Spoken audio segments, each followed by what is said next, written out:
नाज़रीन, इस वक्त की बड़ी खबर झारखंड से आ रही है। झारखंड इंतखाबात से पहले कांग्रेस जेएमएम इत्तेहाद में खींचतान देखी जा रही है। काफी अहम खबर इस वक्त की। कल कांग्रेस की स्क्रीनिंग कमेटी की मीटिंग हुई थी। 81 सीटों पर तबादला ख्याल किया गया। 3 से 4 सीटों के ताल्लुक से कांग्रेस और जेएमएम में खींचतान हो रही है। जराये के हवाले से ये बड़ी खबर आप तक पहुंचा रहे हैं। झारखंड इंतखाबात से पहले कांग्रेस जेएमएम इत्तेहाद में खींचतान देखने को मिल रही है। आपको बता दें, कल कांग्रेस की स्क्रीनिंग कमेटी की मीटिंग हुई थी। 81 सीटों पर इस मीटिंग में तबादला ख्याल किया गया। 3 से 4 सीटों के ताल्लुक से कांग्रेस और जेएमएम में खींचतान देखी जा रही है। झारखंड इंतखाबात नजदीक है, ऐसे में अब कांग्रेस जेएमएम इत्तेहाद में तल्खी देखी जा रही है, खींचतान देखी जा रही है। कांग्रेस की कल स्क्रीनिंग कमेटी की मीटिंग हुई। 81 सीटों पर तबादला ख्याल हुआ।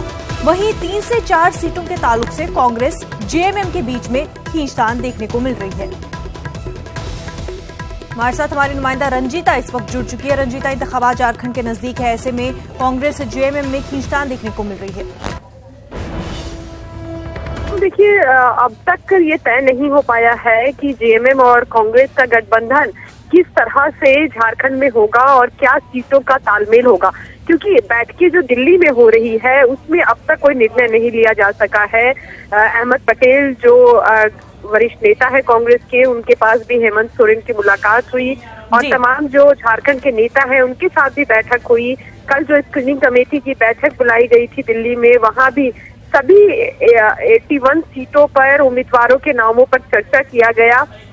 जो खबर निकल कर आ रही है सूत्रों के हवाले से वो ये कि कई ऐसी सीटें हैं जिस पर कांग्रेस और जेएमएम दोनों ही दावा ठोक रहे हैं। एक तरफ जहां जेएमएम ये दलील दे रही है कि उनके वो विनिंग सीटें हैं, वो उन सीटों पर पार्टी ने बेहतर प्रदर्शन किया है, कई सीटें उनकी जीती हुई है, वो सीटें वो किसी हाल में नहीं छोड़ने वाले हैं। वहीं दूसरी तरफ कांग्रेस अपनी दावेदारी नहीं छोड़ने को तैयार है। कांग्रेस पार्टी का ये कहना है कि उनके बड़े नेता जो है वो इस सीट से आते हैं, तो ऐसे में किसी एक पार्टी को उन सीटों पर बैक होना होगा। वो पार्टी कौन होगी? क्या कांग्रेस जेएमएम को समझा पाती है या जेएमएम का दबाव काम आता है? अलग चुनाव लड़ने को लेकर जो लगातार दबाव जेएमएम की तरफ से दिया जा रहा है, या फिर गठबंधन टूट जाता है, ये आने वाले समय में पता चल पाएगा। बिल्कुल रंजीता, अभी जिस तरह की खींचतान देखी जा रही है दोनों पार्टियों के बीच में, हालांकि इत्तेहाद नजदीक है, मीटिंग भी हुई, 81 सीटों पर बातचीत भी हुई, लेकिन अब जो मेन सीटें हैं जिनको लेकर के दोनों पार्टियां अड़ी हुई है, तो क्या ऐसे में ये खींचतान इतनी आगे बढ़ सकती है कि दोनों पार्टियां आगे चल के अलग हो सके? जिस तरह से दीगर रियासतों में हमने देखा है कि इत्तेहाद का क्या कुछ हाल हो रहा है, क्या वहां पर भी इस तरह की खींचतान आगे चलकर उतनी बड़ी हो सकती है? ये देखिए, निश्चित तौर पर 3 से 4 सीटों का बताया जा रहा है। ये जो पेच है वो फंसा हुआ है। इसमें गुमला सीट है, इसके अलावा घाटशिला से जो कांग्रेस के बड़े नेता हैं, सांसद रहे हैं प्रदीप पालमुचू, उनका सीट फंसा हुआ है। गीताश्री उरांव जो झारखंड में जब कांग्रेस की सरकार थी, कांग्रेस जेएमएम की सरकार, उस समय शिक्षा मंत्री थी, उनकी सीट जो है वो फंसी है। तो ऐसे में कांग्रेस के पास भी बहुत विकल्प नहीं बचता है, क्योंकि उनके बड़े नेताओं का वो सीट है जिस पर दावेदारी जेएमएम की है। तो ऐसे में ये संभावना भी हो सकती है कि इन सीटों की बलि जो है वो गठबंधन चढ़े, हो सकता है गठबंधन टूट भी जाए। लेकिन जब आज दिल्ली से प्रदेश अध्यक्ष रामेश्वर उरांव और तमाम जो नेता हैं वो दिल्ली से अब रांची पहुंच रहे हैं, वहां हेमंत सोरेन से उनकी मुलाकात होगी, जो सूत्रों के हवाले से खबर निकल कर आ रही है। वो मुलाकात अपने आप में अहम होगी। क्या उस मुलाकात में दोनों ही पार्टियां सीटों को लेकर सेटल कर पाती हैं? क्या इक्वेशन बनेगा? उसके बाद अंतिम फैसला निकल कर आएगा कि क्या झारखंड में कांग्रेस और जेएमएम गठबंधन करती है या दोनों की राहें अलग हो जाती है। बिल्कुल रंजीता, बेहद शुक्रिया तमाम तफसीलात के लिए। मरकजी वजीर नितिन गडकरी ने महाराष्ट्र में हुकूमत साजी के मामले को लेकर के मीडिया से बातचीत की। उन्होंने कहा कि दोनों के अलायंस को मैंडेट मिला है और जल्द ही महाराष्ट्र में हुकूमत तश्कील दी जाएगी। उन्होंने कहा कि भाजपा को राज्यसभा में ज्यादा सीटें मिली है, तो ऐसे में सीएम उन्हीं का होता है जिन्हें ज्यादा सीटें मिलती है। वहीं आरएसएस सरबराह मोहन भागवत से मुलाकात के ताल्लुक से मीडिया के सवाल का जवाब देते हुए गडकरी ने कहा कि उनसे मुलाकात का हुकूमत साजी से कोई ताल्लुक नहीं है। शिवसेना दोनों के अलायंस को मैंडेट मिला है और जल्दी ही निर्णय होगा।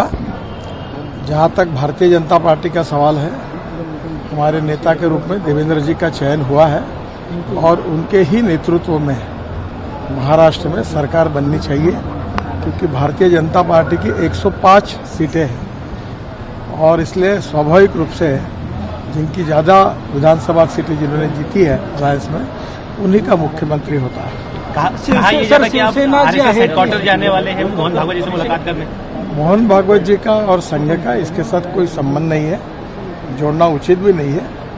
जहां तक इसका निर्णय है भारतीय जनता पार्टी ने किया है और शिवसेना का सहयोग मिलेगा, उनसे बातचीत हो रही है और निश्चित रूप से मार्ग निकलेगा। एक तबका आपका नाम भी ले रहा है मुख्यमंत्री के तौर पे, एक तबका ऐसा भी है। मैं अब दिल्ली में हूं, मुझे महाराष्ट्र में आने का सवाल ही नहीं उठता। महाराष्ट्र में सियासी घमासान अभी भी जारी है। शिवसेना ने मीटिंग तलब की है, उद्धव ठाकरे ने ये मीटिंग तलब की है। कहा जा रहा है कि किसी नामालूम जगह पर ये मीटिंग बुलाई गई है। इस बीच शिवसेना ने अपने तर्जुमान सामना में बीजेपी पर सतही सियासत करने का इल्जाम लगाया है।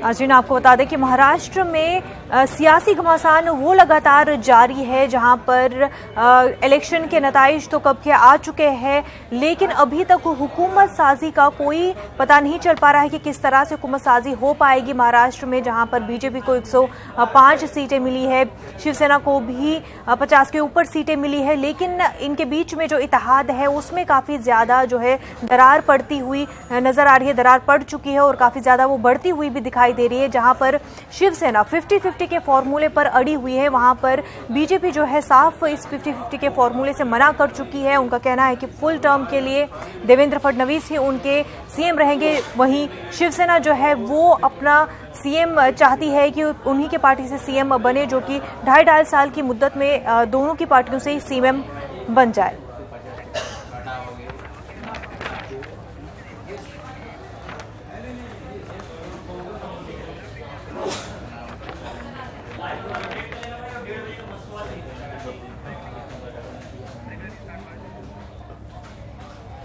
दिल्ली में 30,000 में पुलिस और वकीलों के बीच हुई झड़प तूल पकड़ता जा रहा है। ऐसे में वकील जो है अभी भी एहतिजाजी मुजाहरा कर रहे हैं। हमारे नुमाइंदे ने वकीलों से बातचीत की, आइए सुनते हैं। दिल्ली के 30,000 में दिल्ली पुलिस और वकीलों के बीच में जो झड़प हुआ है, उस झड़प को लेकर सुप्रीम कोर्ट में जो तमाम वकील हैं, आप देख सकते हैं, विरोध कर रहे हैं। हालांकि इन लोगों की मांग यही है कि इस मामले में जो दोषी पुलिस वाले हैं उनको फिलहाल दोषी बनाया जाए और कंपनसेशन दिया जाए लगभग 10 लाख रुपए। सुप्रीम कोर्ट के तमाम जो एडवोकेट हैं वो यहाँ पर मौजूद हैं, हम बात करेंगे इस मामले में। क्या आप लोगों की मांगे हैं जो विरोध प्रदर्शन आप कर रहे हैं? देखिए, कई तरह की मांगे हैं, लेकिन सबसे पहले तो ये है कि जो दोषी लोग हैं, दोषी पुलिस वाले हैं, उनको अरेस्ट करा जाना चाहिए। जो कोई भी ऐसा संज्ञान होता है, इट्स ए क्राइम, अगर कोई क्राइम होता है तो उसमें तुरंत अरेस्ट होते हैं। तो उसी तरीके से कल हाईकोर्ट ने 2 लोगों को सस्पेंड किया है और 2 लोगों को ट्रांसफर किया है, 2 डीसीपीज को। तो हमारी मांग है कि उनको सस्पेंड, केवल सस्पेंशन ही नहीं, उनको बल्कि अरेस्ट भी करा जाए, क्योंकि this is a clear cut case कि जहां पर फायरिंग हुई है और बहुत एक्सेसिव फोर्स को यूज किया गया। 6,000 लोग कोर्ट कॉम्प्लेक्स में जिन्होंने चैम्बर्स तोड़े हैं, लॉयर्स को पीटा है और साथ में उनके व्हीकल्स को डैमेज किया है। तो ऐसे सिनेरियो में एक तो पहली हमारी मांग ये है। दूसरी मांग ये है कि लॉयर्स का protection bill, lawyers protection bill, it is a essential thing, क्योंकि 1988 में जब पहली बार बेदी ने ये सारी चीजें की थी, लॉयर्स के घेर के मारा था, उसके बाद 99 में लॉयर्स को मारा गया, उन सब चीजों के बावजूद भी कभी भी किसी को सजा नहीं हुई है। तो इस बार ये सजा होनी जरूरी है, क्योंकि बार बार अलग अलग स्टेट्स में भी ये चीजें बार बार होती आई हैं। इसी तरीके से क्या मांग है? आप लोग प्रदर्शन कर रहे हैं फिलहाल। हमारी सबसे पहली बात तो ये है कि जो 30,000 कोर्ट में प्रांगण में, कोर्ट के प्रांगण में जो हुआ, ये जलियांवाला कांड स्वतंत्र भारत का जलियांवाला कांड से कम नहीं था। अधिवक्ताओं के ऊपर खुलेआम गोली और पॉइंट ब्लैंक पिस्टल रखकर गोली मारी गई है, छाती में गोली मारी गई है। अभी तक मैं अपने सभी मीडिया के भाइयों से रिक्वेस्ट कर रहा हूं कि अभी तक वकीलों का सही पक्ष नहीं दिखाया गया। आप सभी से मेरी गुजारिश है कि आप बिल्कुल निरपेक्ष होके और बेधड़क होके आप अपनी रिपोर्टिंग करें। और नाज़रीन, आपको बता दें कि जिस तरह से महाराष्ट्र में सियासी घमासान लगातार जारी है, हुकूमत साजी अभी तक तश्कील नहीं हो पाई है क्योंकि बीजेपी और शिवसेना में खींचतान लगातार जारी है। मजीद तफसीलात के साथ हमारे नुमाइंदे वसीम इस वक्त हमारे साथ जुड़ चुके हैं। वसीम, नितिन गडकरी ने मीडिया से बात की और उन्होंने कहा कि हुकूमत साजी जल्द ही होगी, महाराष्ट्र में तश्कील देगी। ऐसे में उन्होंने कहा कि अलायंस को ही मैंडेट मिला है, लेकिन साथ ही उन्होंने ये भी कहा कि आरएसएस का, संघ का महाराष्ट्र की हुकूमत साजी से कोई ताल्लुक नहीं है।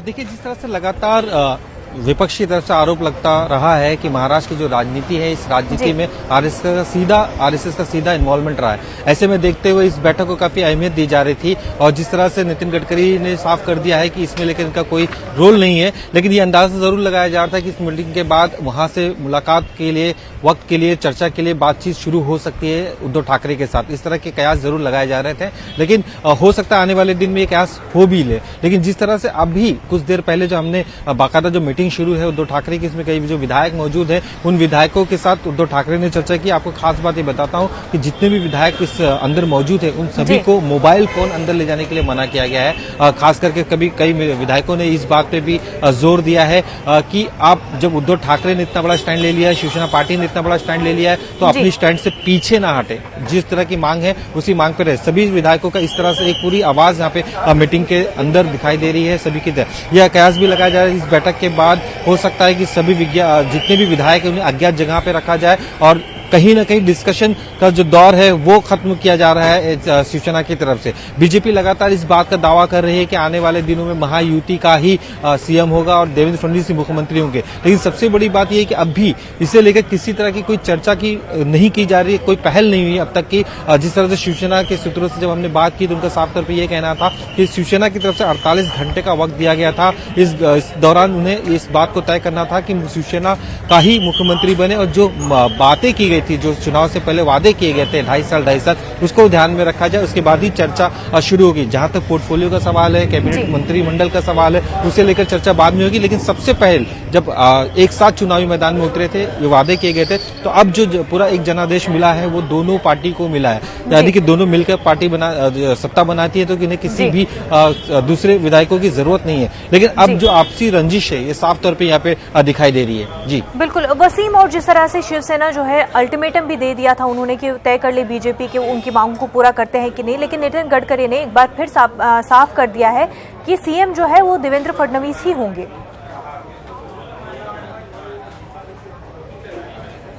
जी जरूर, जिस तरह से देखा गया था कि विधायक दल की बैठक हुई थी बीजेपी की, उस दिन बाकायदा नरेंद्र तोमर भी मौजूद थे और उन्होंने अपनी अध्यक्षता में इस पूरे प्रोसेस को कंप्लीट किया था विधान भवन में। इससे लेकर बाकायदा सभी ने एक मत के साथ देवेंद्र फडणवीस को अपना विधायक दल का नेता चुना था, यानी कि उसी दिन ऐलान कर दिया था कि बीजेपी का अगला मुख्यमंत्री देवेंद्र फडणवीस ही होंगे। और लगातार जिस तरह चुनाव प्रचार के दौरान नरेंद्र मोदी जी भी लगातार कई सभाओं में, अमित शाह जी भी कई सभाओं में लगातार इस बात पर जोर देते रहे कि अगली जो सरकार बनेगी वो देवेंद्र फडणवीस के नेतृत्व में ही बनेगी। इसे लेकर सभी तरह से उनका जो पहलू था उन्होंने पहले ही साफ कर दिया था। लेकिन जिस तरह से जो आंकड़े आए हैं वो आंकड़े कहीं ना कहीं बीजेपी के खेमे में निराशा जरूर पैदा करती है। उन्हें ऐसा लगा था कि हो सकता है जितनी सीटें पे वो चुनाव लड़े हैं और जो मेजोरिटी है उसके करीब पहुंच जाए, लेकिन पिछले चुनाव के मुकाबले इस चुनाव में बीजेपी को कहीं कहीं नुकसान झेलना पड़ा है। साफ तौर पर दिखाई दे रहा है कि 2014 में 122 सीटों के करीब थे, इस बार 105 सीट के करीब पहुंचे हुए हैं। विधायकों का, निर्दलीय विधायकों का भी समर्थन मिलता है तो भी वो उतनी संख्या नहीं है उनके पास कि वो सरकार बना पाए। तो ऐसे में उनके जो सहयोगी दल हैं, चाहे आरपीआई हो या फिर राष्ट्रीय समाज पक्ष हो या शिव संग्राम है, इन सभी नेताओं का समर्थन जरूर उन्हें मिला है, लेकिन उतनी संख्या उन्हें नहीं मिल पा रही है कि वो अपनी सरकार बना पाए। तो शिवसेना का जो रोल है वो बहुत ही महत्वपूर्ण है, ये बीजेपी भी जानती है और शिवसेना भी जानती है। यही वजह है कि शिवसेना लगातार इस मांग पे अपने अड़ी हुई है कि जो आपने वादे किए थे उन वादों को पूरा करना है। और ये जो बैठक है, इस बैठक में भविष्य तय होगा महाराष्ट्र की राजनीति का कि शिवसेना किस तरफ चलेगी, या हो सकता है बीजेपी की तरफ जाएगी तो किस कंडीशंस में जाएगी। अगर इतने जोर लगाने के बाद भी अगर उन्हें इस तरह की चीजें नहीं मिल पाती तो हो सकता है कि उनके विधायकों में नाराजगी भी हो जाए। इसका भी ख्याल शिवसेना की तरफ से रखा जा रहा है और लगातार इस बात की चर्चा की जा रही है। बीजेपी अब भी कह रही है लगातार, जब हमने सुबह भी कुछ लोगों से जानने की बात की, वित्त मंत्री ने बाकायदा मीडिया से इस बात को लेकर रूबरू भी हुए कि शिवसेना का मुख्यमंत्री नहीं होगा बल्कि देवेंद्र फडणवीस मुख्यमंत्री होंगे, शिवसेना के जो उद्धव ठाकरे ने कहा था। बातों को यहाँ पे कहीं ना कहीं रखने की कोशिश की जा रही है कि देवेंद्र फडणवीस ही इस महाराष्ट्र के लिए पर्याय है और आगे भी जाके उनके नेतृत्व में महाराष्ट्र में कामकाज शुरू होगा। जी बिल्कुल। और वसीम, जिस तरह से माना जा रहा था कि नितिन गडकरी ही अब इस पूरे मामले का सोल्यूशन निकाल सकते हैं, वही इस गुत्थी को अब सुलझा सकते हैं, ऐसे में जब उन्होंने मीडिया से बात की तो उतना साफ उनका भी फॉर्मूला नहीं हो सकता है, पर क्या ऐसा हो सकता है कि वो उद्धव ठाकरे से मिले और कोई प्रपोजल पेश हो?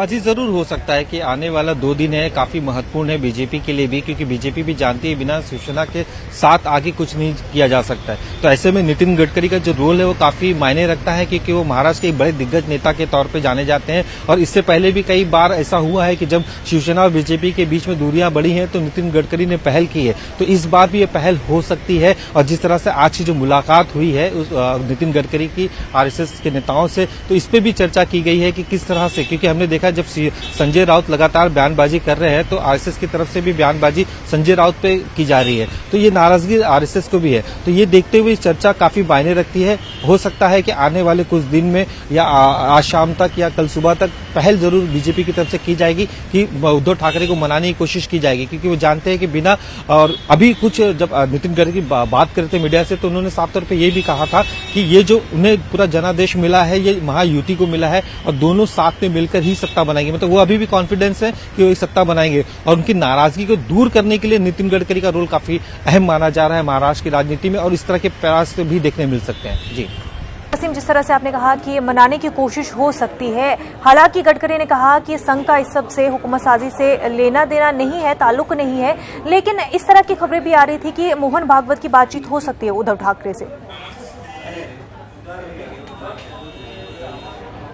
जरूर ये कोशिश जरूर की जाएगी क्योंकि दोनों ही पार्टी जो महाराष्ट्र में राजनीति करती है दोनों का एक ही मुद्दा, हिंदुत्व का मुद्दा। इसी मुद्दे को लेकर दोनों महाराष्ट्र की राजनीति में अपने जो वोटिंग की मांग कर रहे हैं या फिर जो विकास की बातें करते हैं तो उनके एजेंडे में है। राम मंदिर को लेकर लगातार शिवसेना की तरफ से पहल की जाती है कि राम मंदिर कब बनेगा, बीजेपी प्रेशर बनाने की कोशिश करती है। एजेंडा दोनों का साफ है, एक ही है। तो ऐसे वक्त में एक इन्वॉल्वमेंट जरूर की जाएगी, कोशिश की जाएगी किस तरह से आगे की रणनीति तय की जाएगी, उनके जो वरिष्ठ नेता है उनसे बात की जाएगी और पूरी तरह से उद्धव ठाकरे को कॉन्फिडेंस में लाने की कोशिश की जाएगी। अगर उद्धव ठाकरे नहीं मानते हैं तो अलग विकल्प हो सकता है, लेकिन अब भी बीजेपी के खेमे में ये पूरी तरह से उम्मीद जागी हुई है कि शिवसेना और बीजेपी की सरकार बनेगी और उसे लेकर जल्द खुशखबरी आएगी। वित्त मंत्री सुधीर मुनगंटीवार लगातार इस बात पे प्रेशर दे रहे हैं, जोर दे रहे हैं कि आने वाला जो मुख्यमंत्री है महायुति का होगा और देवेंद्र फडणवीस होंगे और उसके आगे जिस तरह से चर्चाओं का विकल्प शुरू है, कई प्रस्ताव बीजेपी की तरफ से भेजे गए हैं। जिस तरह से हमने देखा है 2014 में शिवसेना को 12 मंत्री पद दिए गए थे, 6 कैबिनेट और 7 राज्य मंत्री पद,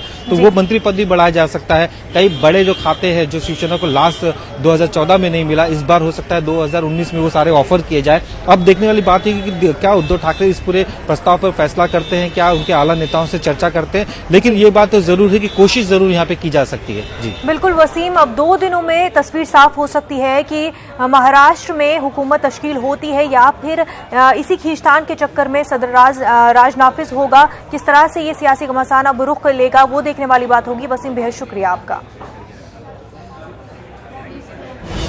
इस वक्त की एक और बड़ी खबर, दिल्ली में 5 नवंबर को पुलिस एहतजाज का मामला। दिल्ली के वकील विनोद यादव ने दाखिल किया आरटीआई। मरकजी वजारत दाखिला, दिल्ली एलजी और कमिश्नर से तलब किया जवाब।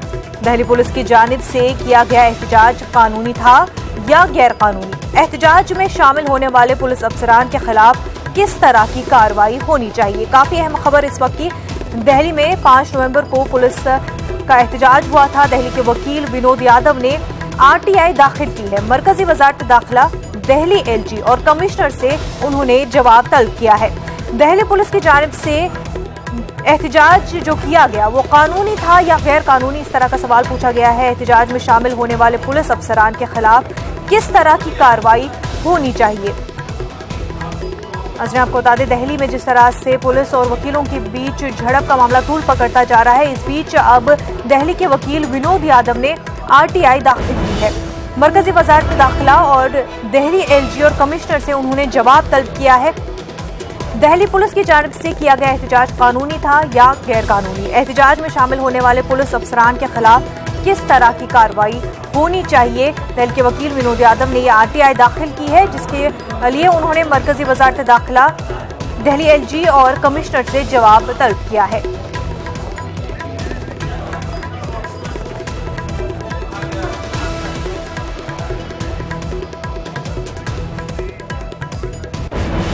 जम्मू कश्मीर के लेफ्टिनेंट गवर्नर मुर्मू दहशतगर्दों के निशाने पर है। जराये के हवाले से ये बड़ी खबर आ रही है कि हाल ही में मुजफ्फराबाद में हुई दहशतगर्द तंजीमों की मीटिंग में लेफ्टिनेंट गवर्नर को निशाना बनाने की साजिश रची गई है। ब्लॉक डेवलपमेंट काउंसिल के चुनाव में जीते उम्मीदवारों को भी निशाना बनाया जा रहा है और बीजेपी के जम्मू कश्मीर के बड़े लीडर की भी जान खतरे में है। लश्कर और हिजब के दहशतगर्दों की हिट लिस्ट में ये तमाम लोग हैं। जम्मू कश्मीर के उपराज्यपाल गिरीश चंद्र मुर्मू के खिलाफ कई आतंकी संगठन एक बड़े साजिश को अंजाम देने की फिराक में है। लिहाजा इस मामले पर पिछले कुछ समय से लगातार इस मामले पर बातचीत कर रहे हैं। हालांकि इस मामले की जानकारी भारतीय खुफिया एजेंसी रॉ और आईबी को मिली। उसके बाद इन एजेंसियों ने भारत की तमाम जो जांच एजेंसियां हैं उसको इस मामले की जानकारी दी। फिलहाल गिरीश चंद्र मुर्मू अब जम्मू कश्मीर में है, लेकिन इनकी जो सुरक्षा व्यवस्था है आने वाले वक्त में और ज़्यादा बढ़ाई जा सकती है, क्योंकि इस मामले पर जो जिस तरह से जांच एजेंसियों को जानकारी मिली है कि उनके खिलाफ एक बड़े आत्मघाती हमले को अंजाम देने की फिराक में है। गिरीश चंद्र मुर्मू उड़ीसा मूल के रहने वाले हैं, लेकिन गुजरात कैडर के IAS अधिकारी हैं और इनके मामले में जिस तरह से बात की जा रही है कि इनकी सुरक्षा आने वाले दिनों में बढ़ाई जा सकती है। वीडियो जर्नलिस्ट वैभव के साथ शंकर आनंद, न्यूज़ 18 दिल्ली। सब्जी की कीमतों में इजाफा होता जा रहा है और सब्जी की बढ़ती कीमतों का बोझ जो है वो सीधा आवाम की जेब पर पड़ रहा है। आपको बता दें, जयपुर में प्याज 80 से 90 रुपए किलो फरोख्त हो रही है। वहीं दीगर सब्जियां भी लगभग 70 से 100 रुपए फी किलो फरोख्त हो रही है। बताया जा रहा है कि बेमौसम बरसात की वजह से प्याज की कीमतों में इजाफा हुआ है। बैरून ममालिक से प्याज मंगाने की बात कही जा रही है, यानी प्याज की कीमत तकरीबन 1 हफ्ते तक यही रहने वाली है। बैरून ममालिक से प्याज की आमद के बाद ही उसकी कीमत में कमी होगी, जिसके लिए मरकजी हुकूमत की कोशिशें जारी हैं। तो बहुत ही महंगा हो रहा है। खाने में जैनियों का सबसे बढ़िया काम है कि प्याज ही नहीं खाते, जिसकी वजह से उनकी खूब बचत हो रही है। और 70 रुपए किलो प्याज 50 रुपए किलो वाली छोटी छोटी हमको लेनी पड़ रही है, तो बहुत बजट बिगाड़ रहा है हमारा। जो हम सोचते हैं महीने के इतने लगेंगे, तो प्याज की वजह से बच्चे नहीं मानते, लेनी तो पड़ती है, लेकिन बहुत ज़्यादा प्याज आज 4 गुना महंगा हो गया है। प्याज वो चीज़ है जो हर सब्जी में डलती है, इसके बिना हर चीज़ अधूरी रहती है। गृहिणियों का बजट बिगड़ रहा है और कुछ नहीं है। अब जो इसको जितना लेना है ले रहा है, आधी ले रहा है आदमी रिक्वायरमेंट्स। पहले कहा जाता था गरीब का भोजन प्याज और रोटी है, लेकिन अब ये प्याज गरीब के साथ साथ मिडिल क्लास की थाली से भी गायब होता हुआ नजर आ रहा है। इसकी वजह है प्याज के बढ़ते भाव। लेकिन अब जो प्याज का भाव है वो कहीं ना कहीं लोगों को सामने परेशानी का सबब बनता हुआ नजर आ रहा है। हम यहाँ पे लोग हैं, उनसे जान लेते हैं कि किस तरह से प्याज का भाव अब लोगों को सता रहा है। दीदी आप बताइए, प्याज के जो भाव है वो उसको देख कर क्या कहेंगे? हमारे तो आंसू आ जाते हैं भैया, सोचते प्याज लहसुन खाना ही छोड़ दें, मतलब जैन बन जाते हैं। अब तो ये लगता है लहसुन प्याज को दूर रखो, नॉन वेजिटेरियन में आ गया, खाना नहीं, जैन धर्म अपना लेते हैं जब प्याज लहसुन नहीं खाया जाता है। क्या वजह है कि प्याज से अब दूरी बना रहे हैं? महंगाई। कितना प्याज अब मिल रहा है, क्या देख रहे हैं? प्याज 70 रुपए किलो मिल रहा है भैया, बहुत महंगा है, तो इतना अफोर्ड नहीं कर पा रहे हैं। और लगातार भाव जो है वो प्याज के बढ़ते जा रहे हैं। बिल्कुल सर, बढ़ते जा रहे हैं। प्याज के लहसुन के भाव भी बढ़ते जा रहे हैं, टमाटर के भाव भी बढ़ रहे हैं, फ्रूट्स में भी सारे भाव, मतलब महंगाई डे बाय डे हर चीज़ की बढ़ रही है। सब्जियों के अलावा हम दूसरे प्रोडक्ट में भी जाएं तो वहाँ भी बहुत महंगाई बढ़ रही है। महंगाई बढ़ रही है, उसकी वजह से लोग जो हैं अब प्याज लेना मजबूरी भी हो गया, क्योंकि प्याज आदत बन चुका है। हर व्यक्ति की थाली में प्याज होना जरूरी है। हम जान लेते हैं मतलब प्याज के जो भाव है वो बढ़ क्यों रहे हैं, कहाँ से प्याज राजस्थान में नहीं आ रहे? इस बार क्या है कि बाढ़ आने से कोल्हापुर की फसल में नुकसान है, बेंगलोर की फसल में भी नुकसान है, और अपने जो कोटा बूंदी का आता था उसमें 2 बार फसल बोने के बाद भी वो ख़राब होगी, अभी तक वो आई नहीं है। अब खाली अलवर आ रहा है और बेंगलोर आ रहा है थोड़ा बहुत। प्याज के जो भाव थे आपको थोक में कितना मिल रहा है, रिटेल में अब क्या भाव चल रहा है प्याज का? रिटेल में कल हम 65 रुपये किलो लेके आए, जो 70 रुपये किलो भी नहीं बिक पा रहा है। लोग खरीद नहीं रहे और 1 किलो या आधा किलो ही खरीद रहे हैं, वो भी बड़ी मुश्किल से। प्याज है वो अब लोगों को रुलाने लगा है और प्याज के भाव अभी कम से कम आने वाले दिनों में तो कम होते हुए दिखाई नहीं दे रहे हैं। जो थोक विक्रेता है, जो व्यापारी है, उनका यही कहना है कि जो प्याज के भाव है वो आने वाले समय में और बढ़ते हुए यहाँ पर नजर आएंगे। कैमरा पर्सन गणेश के साथ Sachin Kumar, news 18 Jaipur. News room live में फिलहाल इतना ही। मजीद ताज़ा खबरों के लिए आप लॉग इन कर सकते हैं हमारी वेबसाइट news18urdu.com पर। आदाब।